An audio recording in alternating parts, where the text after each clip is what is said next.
Sometimes I wonder how people function. I mean how specific people function. They always ask you for a pen as if the idea that they might have to take notes in class was sprung on them that day. When they arrive at the register, they have to dig through a pillowcase-sized purse and pour all the contents out on the counter, as if they had no idea the cashier would ask for payment. This goes beyond absent-mindedness, as this is a daily occurrence. Simple things that most of us are accustomed to, paying for things, taking notes, a basic level of preparation, in life come as a surprise to them. That might be nice while gliding through life, and they're probably happy in their flighty little head, but it's a huge inconvenience to everyone around them. In Dawn and the Impossible 3, our favorite California girl meets a person who needs a lot of help, and Dawn doesn't seem up to the task. This is Rereading My Childhood, the Babysitter's Club number 5, Dawn and the Impossible 3. The book starts with Dawn sitting at the Pikes. Dawn goes over how her parents got divorced and her mother moved them across the country. The 2 little kids from down the street come over to play, Buddy and Susie Barrett. Dawn connects with them because their mother is also recently divorced. After her job is done, she is heading to the BSC meeting when she sees Marianne, who yells, "Great news!" and we end the first chapter on a cliffhanger. Did I accidentally read a Goosebumps book instead? The cliffhanger is quickly resolved. Marianne says that her father is going to ask Dawn's mother out and he won't be there for dinner. I guess even Republicans have to date. As much as that idea makes me want to retch, who the hell would date a Republican?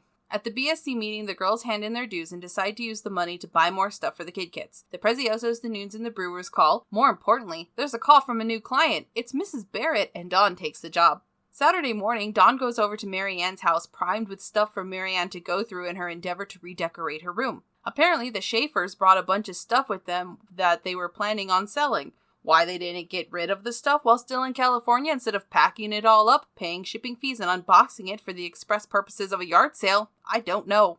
Christy catches wind of shenanigans in Marianne's room and the 2 shout at each other through their windows. Christy comes over and acts hostile and jealous toward Dawn, refusing to speak directly to her and never laughing at her jokes. This behavior continues into lunch the next school day when Marianne and Dawn realize that they'll be sisters if their parents get married. During Dawn's initial meeting with the Barretts, Buddy, Susie, and Marnie, she makes a strict no guns rule. Good rule, but this is America, Dawn. In America, we give guns to every God-fearing white person who wants to become Second Amendment, blah, blah, blah, rights, blah, protection, blah, blah, blah, blah, blah, blah. Anyway, Mrs. Barrett is discombobulated. She doesn't give Dawn a phone number to reach her in case of emergency. She says, "Call the Pikes, okay?" Something called Pow is waiting outside, and the baby needs stuff. Then she leaves and Dawn is in charge. Dawn learns that Pow is, quote, the meanest dog who ever lived. He's a lethargic basset hound. So, a basset hound. Dawn figures out a way to trick the kids into cleaning the living room, the kitchen, and the playroom by turning it into a game where they have to break their previous record time. She bonds with the kids more regarding their mother's divorce. Susie gets upset that her father isn't coming back, and then she pees her pants. I don't think the 2 events are related, but that's the order in which they happened. Mrs. Barrett returns and she calls Dawn the best babysitter she's ever had. Dawn is happy and says that if Mrs. Barrett needs Dawn to come over, she can call on her anytime. Dawn ends the chapter with the following ominous passage. If only I had known how often any time was going to be, I might not have spoken so quickly. Meanwhile, Christy babysits for Karen and Andrew, and they play this game called Let's All Come In. Basically, they pretend to be hotel guests with outlandish personalities.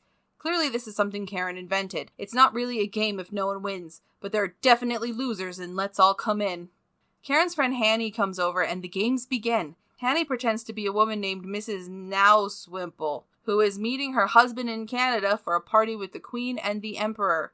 Strange, whenever I tell the hotel staff that I'm going to meet my husband in Canada for a party with the Queen and the Emperor, I'm escorted off the premises. While they're playing, the next-door neighbor, Mrs. Porter, a woman whom Karen thinks is a witch named Morbida Destiny, comes over and asks for some fennel and coriander. You know, for a kid who pretends to be someone named Mrs. Mysterious, not mysterious for some reason, and makes up stories about ghosts, Karen is awfully judgmental of her neighbor. Later, in a surprise move, Dawn invites Christy over.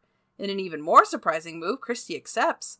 They hang out in Dawn's barn and patch things up through swinging on a rope swing and talking about divorce. By the end of the chapter, they're friends. Dawn becomes the BSC's alternate officer, a person who fills in for any role if a member can't, and Christy's jealousy doesn't rear its ugly head. Well, at least until the next BSC fight. Dawn sits for the Barretts again, this time during an all-day affair that starts at 8:30 in the morning. Claudia calls and suggests a lunchtime picnic with the Pikes. Dawn and the Barretts bake some brownies for the event, and there are about 4 pages of baking. At the picnic, Jordan gives Nikki the bizzer sign, which is just pointing at someone and buzzing. The Pike kids created it to flip each other off without actually flipping the bird. Usually, you flip off your sibling behind your parent's back, and the idea is that they don't see it. The bizzer sign, however, is noisy. It's obvious when you do it. Maybe it's more akin to saying, "Shut up, shitbrains." Anyway, it's time for brownies. Mallory snatches the brownie from Marnie. Is Mallory being a jerk? No, Mallory knows that Marnie is allergic to chocolate. This infuriates Dawn. Mrs. Barrett should have told her that Marnie can't eat chocolate.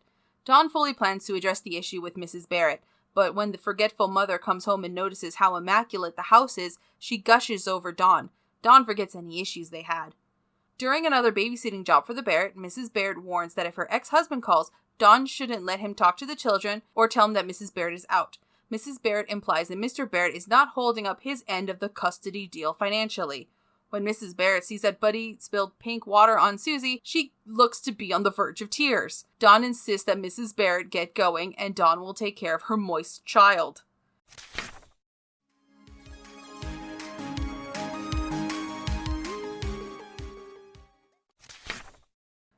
Dawn babysits for the Barretts, quote, an awful lot over the next couple of weeks, and Mrs. Barrett's disorganization becomes a bigger issue. When Dawn needs to call her to let her know that Susie has a fever, Mrs. Barrett does not leave the phone number for the temp agency she's working with, but instead the number for Hurley's garage. This is a problem that wouldn't happen today, as Mrs. Barrett would just have a cell phone, but knowing Mrs. Barrett, she probably wouldn't charge her phone. Dawn also helps Buddy with his homework, a family tree. While Dawn can't tell him his family tree, she does help him put blanks to fill in with his grandparents and his aunts and uncles. When he comes to Dawn to let her know that he got a good grade, Dawn hugs him while thinking that it should be Mrs. Barrett hugging her son. Meanwhile, Stacy babysits for David Michael, who is nervous about moving. On a tangential issue, Chrissy doesn't know how she'll be getting to BSC meetings when she lives across town. Dawn's mom sets up a picnic for her parents to meet Mr. Spear. Again. Dawn invites the BSC, but only Marianne, obviously, and Chrissy's families can attend. Also, the Barretts show up. There's some food stuff involving the Schaefers driving to the grocery store because they don't have any red meat to serve people, but that's fixed relatively quickly. When everyone shows up, Dawn notices some tension between her grandparents and Mr. Spear. I sincerely doubt Mr. Spear was a rebel without a cause in high school, so I don't know why they have a problem with him. At the end of the picnic, Mrs. Barrett asks Dawn if she can babysit on Tuesday. Unfortunately, or fortunately, depending on your point of view, Dawn isn't free, but Marianne is there to take the job. Mrs. Barrett rushes out of the house just as Buddy gives Susie the bizzer sign, causing her to burst into tears. The kids are getting restless, so Marianne tells them to put on their bathing suits and thongs, the shoes I'm assuming, and they go outside. There, Buddy and Susie jump in the fresh puddles. Marianne calls this a puddle walk, and it's a great way to get worms. She doesn't even make them shower when they get home. They just have to change their clothes. It's gross. While Marianne is babysitting, Mr. Barrett calls to ask if he can speak with Susie or Buddy. Marianne remembered Dawn saying something about not letting Mr. Barrett talk to the kids, so she tells them that they're at a friend's house. Mr. Barrett gets angry and slams the phone. When Dawn babysits for the Barretts again, Buddy goes outside and throws a baseball around while Dawn gets Susie and Marnie dressed. When she finally goes outside, Buddy is nowhere to be found. She calls the Pikes and asks if Buddy is playing with Nikki. No luck. The Pikes rush over, ready to search for Buddy. They try to contact Mrs. Barrett, but she's shopping and no one can reach her. Finally, Jordan Pike comes back from his piano lesson and says he saw Buddy get into a strange car. He didn't say anything because he thought Buddy was going to a lesson of some kind because Jordan was going to his lesson at the same time. Dawn panics as the Pikes enlist others to help search for Buddy, and they call the police. The police interrogate Jordan, seemingly to the point of traumatizing the poor kid. They also go through the Barrett's household looking for clues. Yeah, I wouldn't trust the cops, but I guess Dawn doesn't think she has any other options. Dawn bursts into tears and her mother tries to console her. Dawn gets a phone call on the Barrett family phone. It's Buddy. He's calling from a gas station. He says he got into his father's car, but he thinks he's not supposed to be with his father. Then the connection goes dead.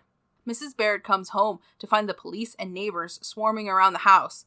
Not long after that, Buddy sheepishly enters the house and we get an explanation. Apparently, earlier in the week, Mr. Barrett had become angry when he'd realized that once again Mrs. Barrett had confused the dates and had forgotten that day was to be Mr. Barrett's day with Buddy, Susie, and Marnie. He had decided to teach her a lesson. His plan was to come by on Saturday, simply take the children, and wait for Mrs. Barrett to figure out her mistake, so he drove over to the Barrett's house. There he found Buddy by himself in the front yard. At that moment, he decided that the easiest course of action would be to just take Buddy without bothering to look for the girls. So he did. He drove Buddy to an amusement park and took him out to lunch, but Buddy didn't seem to be enjoying himself. When he asked what was wrong, Buddy said he was worried about me. He didn't think I knew where he was. That was when Mr. Barrett realized that Mrs. Barrett wasn't even home. Concerned about what a babysitter might do when she discovered that one of her charges was missing, he headed home immediately, stopping briefly at the gas station on the way. He tried to call before that, but had gotten only busy signals, and didn't even know Buddy had phoned until they were on the highway again. Buddy called while his father was in the men's room. Good Lord, Mr. Barrett. You think it's okay to just kidnap kids to teach their mother a lesson? No wonder Mrs. Barrett left you and you lost custody.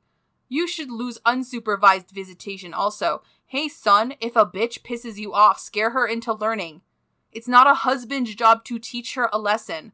I know she's scatterbrained, but that's no reason to treat her like one of the children of whom you lost custody. Ugh. After the whole kidnapping debacle, Dawn finally tells Mrs. Barrett that Dawn can't be a mother to her children, and in order for Dawn to be a good babysitter, Mrs. Barrett needs to help her out with things like visitation and allergies and correct phone numbers. Mrs. Barrett promises to do better. Mrs. Barrett is no angel, but Mr. Barrett's behavior is inexcusable. Mrs. Barrett is absolutely one of those people who needs a lot of help in life. However, her problem is fixable. She could get into the planner lifestyle. Mr. Barrett should be a lonely divorced man who only sees his children while an actual adult supervises. I wish the best for Mrs. Barrett and Dawn. I really do.